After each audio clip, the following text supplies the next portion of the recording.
Crime कार्यकारी सचिव से 2.60 लाख रुपए ठगी का मामला।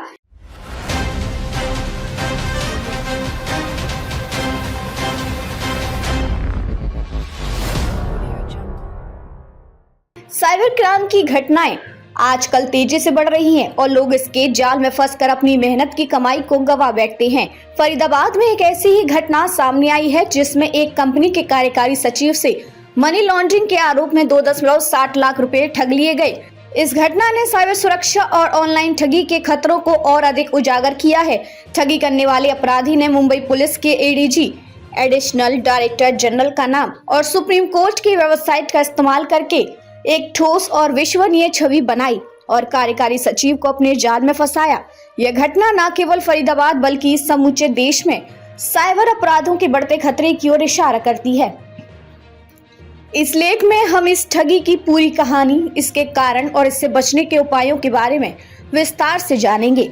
घटना का विवरण। फरीदाबाद स्थित एक कंपनी के कार्यकारी सचिव से साइबर अपराधियों ने 2.60 लाख रुपए ठग लिए।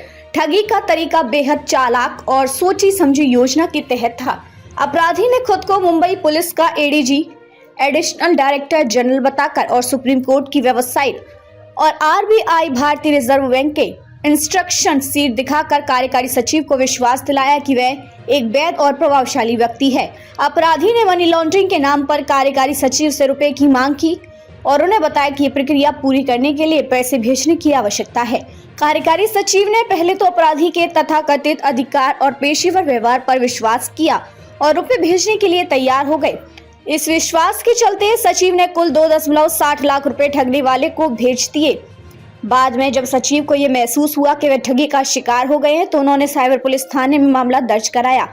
ठगी का तरीका और साइबर अपराधियों की चालाकी। साइबर अपराधियों का यह तरीका एक सामान्य जालसाजी से कहीं अधिक विकसित और योजनाबद्ध था। ठगी करने वाले अपराधी ने पहले तो एक उच्च पदस्थ अधिकारी का नाम और प्रतिष्ठित संसाधनों की वेबसाइट्स का सहारा लिया। सुप्रीम कोर्ट और आरबीआई जैसी संस्थाओं का नाम धोखाधड़ी में इस्तेमाल करके वह इस विश्वास को और पुख्ता करता है कि यह एक सरकारी या कानूनी प्रक्रिया है। जब इस प्रकार के प्रतिष्ठित नाम और पहचान जुड़ जाते हैं तो साधारण व्यक्ति का इस पर विश्वास करना स्वाभाविक होता है। इसके बाद अपराधी ने एक मजबूत और कानूनी भाषा का इस्तेमाल किया जिससे उनका संदेश और भी विश्वासपूर्ण दिखाई दिया। उन्होंने मनी लॉन्ड्रिंग के आरोपों से संबंधित दस्तावेज और कागजात भेजकर यह सुनिश्चित किया कि सचिव को कोई शक ना हो।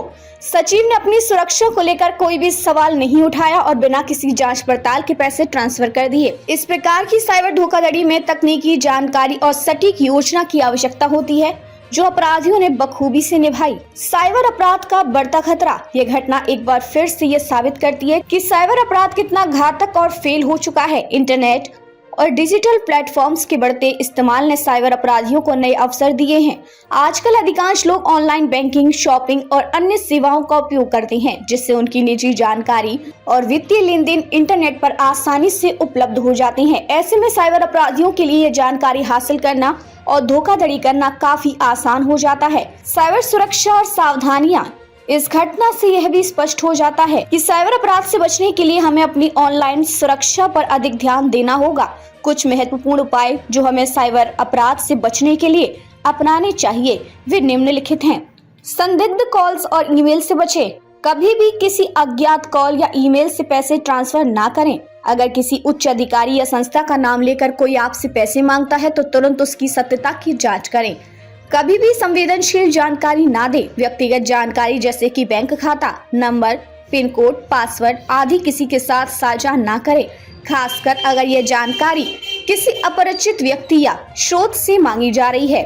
सुरक्षित वेबसाइट का ही उपयोग करें। हमेशा HTTPS प्रोटोकॉल वाले वेबसाइट का ही उपयोग करें क्योंकि ये वेबसाइट सुरक्षित मानी जाती है। ऐसे में आपके डेटा की सुरक्षा भी बेहतर रहती है।